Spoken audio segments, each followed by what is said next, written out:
It was science that salvaged us from the cold and the hot. It was science that salvaged us from ignorance and arrogance. In times of trouble, the modern world turns to science for refuge. In times of sickness, the modern world turns to science for refuge. In times of distress in human relationships, the modern world turns to science for refuge. There are places in the region where medicine and science is replaced with prayer. When we think of theology in the modern world, we turn to science for guidance. Iran and Israel are the only scientific countries in their region. If you look at the facts on the ground, the only people consistently competing with the Israelis are Iranians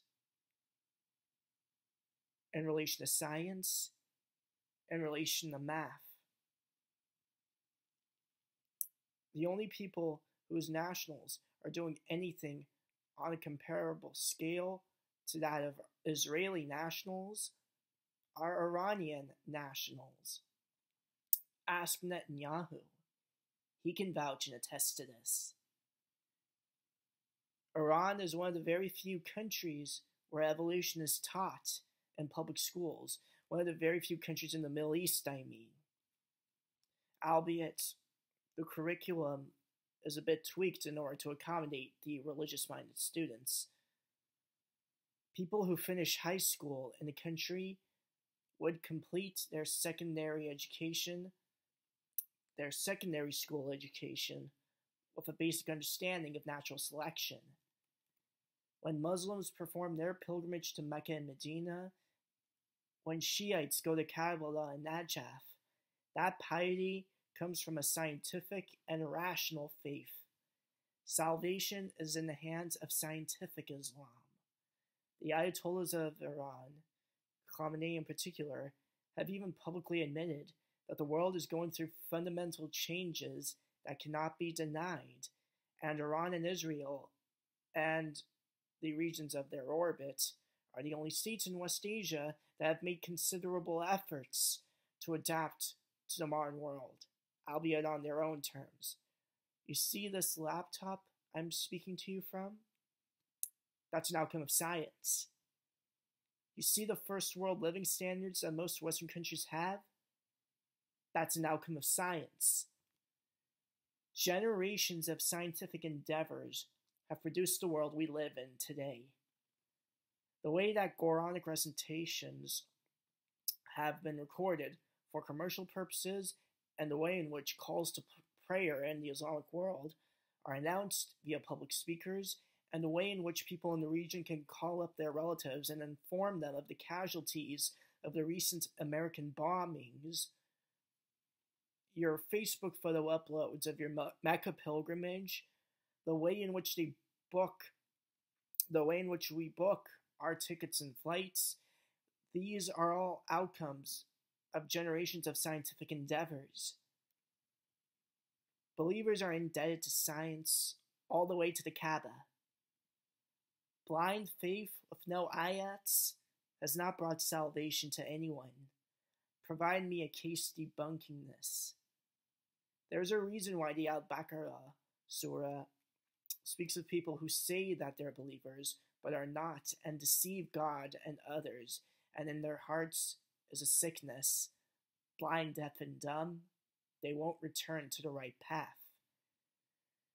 The people who are blindly religious, who do not follow a rational faith, are either no-brainers and uneducated or illiterate, or people who don't believe in any god or religion but use both for their agendas, or people who believe in the faith because it's the only thing that they have. Then you have the moleheads, the atheists, who think that they have all the answers because they read a couple of Richard Dawkins, Stephen Hawking, and Lawrence Krauss and Christopher Hitchens books. At the end of the day, it doesn't matter whether you're Hanafi, Hanbali, Dervish, or Twelver Shia. How other Muslims act shouldn't change your views on the faith. It's your personal relationship between you and God. Lakum deen lakum waliya deen. To you be your religion, and to you be my religion.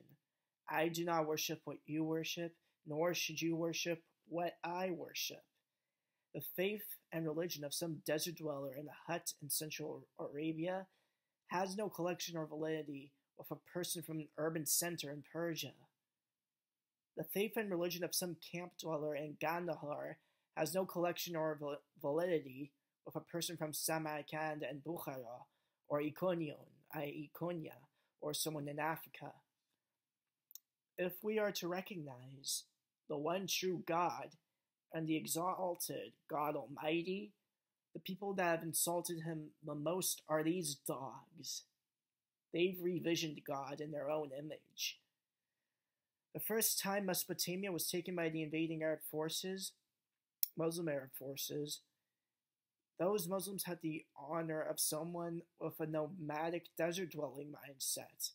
The Mesopotamians, on the other hand, who became Muslims, had urban centers and a track record of state building and empire building and civilization building. Civilization that the Muslims took as their own. Where was the compatibility between the two sides? Now you have had jihadists like ISIS in Iraq and Syria who aren't able to use common sense out there in the field as they supposedly take cities and towns to implement their objectives. Allah wills it. Why don't you rape them and take them as sex slaves? They're the spoils of war. They won't say, because we have shame and decency in us. They'll do it anyway, because Allah wills it. An honorable and auspicious man would never do such a thing, but such a thing doesn't cross the mind of these so-called believers. There's a common piece of propaganda in the West that the Islamic Ummah, the Islamic world, is backwards. Well, first of all, you need to define backwards. And second of all, this is an overwhelmingly diverse and varied space of all sorts of different mindsets. When you say something like this, we don't know who you're talking about. Nobody knows who you're talking about. There are political commentators who, instead of trying to analyze objectively, impartially, why Islamic communities and societies are the way they are now, what is the origin story of the backwardness of the Islamic world, all they do is moralize and demonize and Satanize. And that's no good. That's not a positive or forward-thinking method of tackling the issues on the ground. The conclusion in all this is that there needs to be a widespread awareness that the Ummah and the majority of the West Asian regions are backwards. When that widespread awareness finally emerges, only then can solutions be found. And this is where I end my dissertation. Thank you for watching.